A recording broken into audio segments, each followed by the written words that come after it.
তো হরে কৃষ্ণ সুধী ভক্ত সজ্জন। তো আজকে আমরা এই ভিডিওতে আলোচনা করব যে অম্বুবাসী কি এবং 2024 সালের সেই অম্বুবাসীর সময়সূচিটা কোন সময়, অর্থাৎ কখন অম্বুবাসী শুরু হবে এবং কখন শেষ হবে। এরপর আলোচনা করব এই অম্বুবাসীর দিনে আপনারা কি করবেন এবং কি করবেন না, অম্বুবাসীতে আসলে কি করা যায় এবং কি করা নিষেধ রয়েছে শাস্ত্রে। তো আসলে অম্বুবাসী এরকম অনেক মনে করে থাকেন যে এই অম্বুবাসীর দিনে কোনো রকম কাজকর্ম মানে ঠাকুর পূজা করা যাবে না, ঠাকুরের যে বিগ্রহ রয়েছে, প্রতিমা রয়েছে, এগুলো কি করতে হবে, লাল কাপড় দিয়ে ঢেকে রাখতে হবে, কখনো এই ঠাকুর দর্শন করা যাবে না, স্পর্শ করা যাবে না এই অম্বুবাসীর সময়। তো এরকম অনেকে কুসংস্কার ছড়িয়ে থাকেন এবং কোনো শুভকর্ম করা যাবে না এই অম্বুবাসীতে। তো আজকে আমরা এই বিষয়গুলো জানবো, আসলে কোন কোন কর্ম এই অম্বুবাসীতে করা যাবে এবং কোন কোন কর্ম করা যাবে না। তো আপনারা এই ভিডিওটি মনোযোগ সহকারে শ্রবণ করুন, তাহলে আপনারা জানতে পারবেন। তো আসলে অম্বুবাসীটা হচ্ছে, অম্বু মানে হচ্ছে জল আর বাসী মানে হচ্ছে বৃদ্ধি। তো অর্থাৎ জল বৃদ্ধি, অর্থাৎ এই সময়টাতে পৃথিবীর জল বৃদ্ধি হয়। এছাড়াও শাস্ত্রে রয়েছে যে যেরকম আমাদের যারা নারী অর্থাৎ মায়েরা রয়েছে, মাতৃজাতি, তারা কী হন, নির্দিষ্ট সময় কাল পর পর তারা কী হন, ঋতুমতী হন। অর্থাৎ তাদের যারা, যেটা অনেকে মনে করেন পিরিয়ড হয় তাদের। তো ঠিক সেই রকম পৃথিবী মাতা, পৃথিবী হচ্ছে একটা কি মাতা। তো শাস্ত্রে 7 প্রকার মায়ের কথা বর্ণনা করা রয়েছে। আমাদের নিজস্ব মাতা ছাড়াও 7 প্রকার মাতার কথা শাস্ত্রে বর্ণনা করা রয়েছে। তো যেরকম পৃথিবী মাতা, অর্থাৎ পৃথিবী আমাদেরকে ধারণ করে রাখছে এবং পৃথিবী তার গর্ভ থেকে এই খাদ্য শস্য সব কিছু উৎপাদন করে আমাদের কি দিচ্ছে, যা খেয়ে আমরা জীবন ধারণ করছি। তো পৃথিবী হচ্ছে এক প্রকার মাতা। এরপর আমাদের নিজস্ব মাতা তো রয়েছেই, তাছাড়া রাজপত্নী অর্থাৎ রাজমাতা, অর্থাৎ আমরা যে রাজ্যে বাস করি সেই রাজ্যের রাজার পত্নী, স্ত্রী, আমাদের কি মাতার সমান। এরপর হচ্ছে দাইমা, অনেকে বলেন দাইমা, অর্থাৎ জন্মের সময় একজন দাইমা থাকে, অনেকে জানবেন যে বর্তমানে যাদের নার্স বলা হয়, বর্তমানে তো হসপিটালে সব কিছু হয়ে থাকে, তো সেখানে কি নার্স, তো এই দাইমা এদেরকে বলা হয় আরেক প্রকার মা। এবং গাভী মাতা, শাস্ত্রে বলা হয়েছে গাভী মাতা, অর্থাৎ গাভী আমাদেরকে সারা জীবন দুধ দিয়ে মানুষ করেন। অর্থাৎ একটা ছোট বাচ্চা যদি জন্মের পরে যদি মাও মারা যায়, তারপরে কি হয়, গাভীর দুধ খেয়ে অনেকে কি হয়, বেঁচে থাকে এই পৃথিবীতে। এবং একটা বাচ্চা 5 বছর পর্যন্ত, 2 হতে 3 বছর পর্যন্ত মায়ের দুধ খেয়ে বাঁচে, কিন্তু গাভীর দুধ খেয়ে আমরা সকলেই সারা জীবন বাঁচি, সারা জীবন পুষ্টি লাভ করে থাকি। তো গাভীকে শাস্ত্রে মায়ের সঙ্গে তুলনা করা হয়েছে, মাতা বলা হয়েছে। তো এরপর গুরুপত্নী অর্থাৎ গুরুদেবের স্ত্রী, তিনি হচ্ছেন আমাদের মাতা।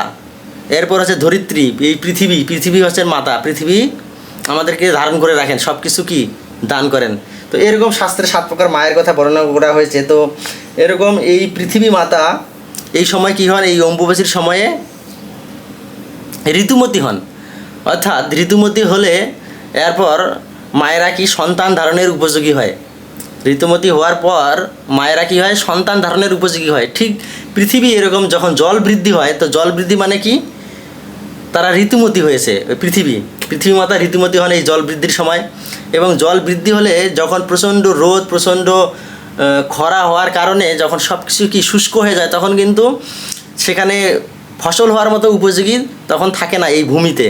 অর্থাৎ পৃথিবী তখন ফসল হওয়ার মতো উপযোগী থাকে না। তখন কি করা হয়, যখন বৃষ্টি হয়, বৃষ্টি হওয়ার পর তারা কি নবযৌবন, তখন অর্থাৎ ফসলের উপযোগী হয়। তো যেরকম একটা মাতা ঋতুমতী হওয়ার পর কি গর্ভধারণের কি হয়, উপযোগী হয়, সময় আসে তাদের। ঠিক সেরকম এই অম্বুবাসীর পরে পৃথিবী যখন জলে সিক্ত হয়, তখন কি হয়, নতুন ফসল অর্থাৎ গর্ভ মানে পৃথিবী মাতার গর্ভ মানেই হচ্ছে ফসল ধারণ করবে, সুন্দর সুন্দর ফসল ধারণ করবে, যা খেয়ে আমরা কি এই পৃথিবীতে বাঁচব। তো ঠিক সেই রকম এই অম্বুবাসী হচ্ছে কি পৃথিবীতে জল বৃদ্ধি, এবং এই সময়টা হচ্ছে পৃথিবী মাতার ঋতুকালীন সময়। এবং এই সময়ের পর পৃথিবী শস্য, ফসল এবং নবযৌবন সম্পন্ন হন পৃথিবী, অর্থাৎ চারিদিকে কি সবুজ হয়ে ওঠে। আপনারা জানেন যে শীতের পর কি প্রচণ্ড খরা যায়, তখন গাছের পাতা, লতা পাতা সব শুকিয়ে যায়। এরপর পৃথিবীর যখন বৃষ্টি হয়, বর্ষা হয়, এরপর সব কিছু কি নতুন গাছপালার নতুন শাখা বাড়ি হয়, লতা এবং পাতা সবুজ লতাপাতা এসবের কারণে পৃথিবীটাকে অনেক সুন্দর দেখা যায়, অর্থাৎ নবযৌবন সম্পন্ন হয় তখন। ঠিক এই সময়ে আরও যারা মানে ধান চাষ করেন, অনেকে কি ফসল লাগান, ধান চাষ করেন এবং আরও বিভিন্ন ফসল তারা কি জমিতে কি বপন করেন। তো ঠিক এইভাবে পৃথিবী মাতা কি তার ঋতুকালীন সময়ে পার করেন এই অম্বুবাসীর সময়ে। তো ওই অম্বুবাসীর 2024 সালের অম্বুবাসীর সময়টা কখন সেটা আমরা বলছি। তো এই অম্বুবাসীর সময় হচ্ছে, অর্থাৎ শুরু হবে আগামী 22 জুন 7ই আষাঢ় সকাল 8:45 থেকে, এবং এই অম্বুবাসী শেষ হবে 25শে জুন মঙ্গলবার রাত 9:08। তো এই 3টা দিন হচ্ছে পৃথিবী মাতার ঋতুকালীন সময়, অর্থাৎ অম্বুবাসীর সময়। তো এই 3 দিন আমাদের কি করা যাবে এবং কি করা যাবে না এই বিষয়ে এখন আমরা আলোচনা করব। তো এই দিনে আমাদের যেসব মাঙ্গলিক কাজ রয়েছে এই কাজগুলো আমাদের নিষিদ্ধ থাকবে, অর্থাৎ মাঙ্গলিক কাজ আমাদের এই 3 দিন বন্ধ থাকবে। আর বিশেষ করে আরেকটি হচ্ছে, এই পৃথিবী মাতার এই ঋতুকালীন সময় কি করা হবে, এই দিনে কখনো ভূমিকর্ষণ করা যাবে না। ভূমি অর্থাৎ ভূমি চাষ, অর্থাৎ অনেকে ভূমি খনন করেন। এই 3 দিন অবশ্যই যারা চাষাবাদ করেন তাদের কি ভূমি খনন করা নিষেধ রয়েছে, তারা কখনোই ভূমি খনন করবেন না এই 3টা দিন। কেননা এই 3 দিন হচ্ছে মাতা কি পৃথিবী মাতা ঋতুমতী হয়ে থাকেন। যেরকম আমাদের কোনো মা কি হয়, কোনো মায়েরা বোনেরা যদি ঋতুমতী হন তাহলে তাদেরকে কি তারা কি বিশ্রামে থাকেন, এবং ঠিক সেরকমভাবে এই পৃথিবী মাতা এই 3 দিন কি বিশ্রামে রাখা উচিত। তাই এই 3 দিন ভূমিকর্ষণ করা উচিত নয়। এবং এই 3 দিন আপনারা কি করবেন এবং কি করবেন না, অর্থাৎ আমাদের কি করা উচিত এবং উচিত নয়। তো এই 3 দিন মূলত মাঙ্গলিক কাজ যেসব রয়েছে, অর্থাৎ বিবাহ, অন্নপ্রাশন এবং আশীর্বাদ, এরকম যেগুলো মাঙ্গলিক কাজ রয়েছে সেই কাজগুলো আমাদের এই 3 দিন করা উচিত নয়। আর যেসব কাজ নিত্য নতুন অর্থাৎ নিত্যকরণীয় সেই সব কাজ আমাদের অবশ্যই করতে হবে। তো যেরকম মাঙ্গলিক কাজ রয়েছে বিবাহ, আশীর্বাদ, অন্নপ্রাশন, আরও অনেক শুভ কাজ রয়েছে, গৃহে পদার্পণ, নতুন গৃহে পদার্পণ, এরকম কাজ রয়েছে। তো এই কাজগুলো আমাদের কি মাঙ্গলিক কাজ, এই কাজগুলো আমাদের এই 3 দিন করা উচিত নয়, অর্থাৎ নিষেধ রয়েছে। তো নিত্যকর্ম কোনগুলা, তো অনেকে মনে করেন যে, অনেকে এর আগে আমি বললাম যে অনেকে মনে করেন যে আমাদের পূজাবাণী কিছু করা যাবে না, এবং বিগ্রহ যদি কোনো দেবদেবী এবং আমাদের আরাধ্য যে বিগ্রহ রয়েছে, চিত্রপট রয়েছে, সিংহাসন, সেসব কি ঢেকে রাখতে হবে। তো শাস্ত্রে এরকম কোনো কিছু বলা নেই।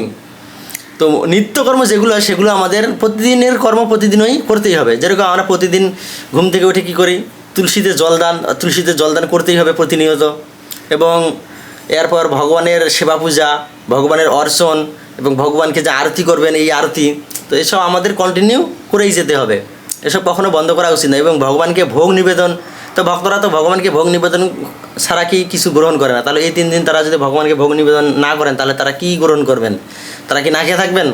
তো এই যে এরকম নিত্যকর্ম যেগুলো রয়েছে সেগুলো আমাদের প্রতিনিয়ত চালিয়েই যেতে হবে, এগুলো কখনো বন্ধ করা উচিত নয়। এগুলো হচ্ছে আমাদের নিত্যকর্ম।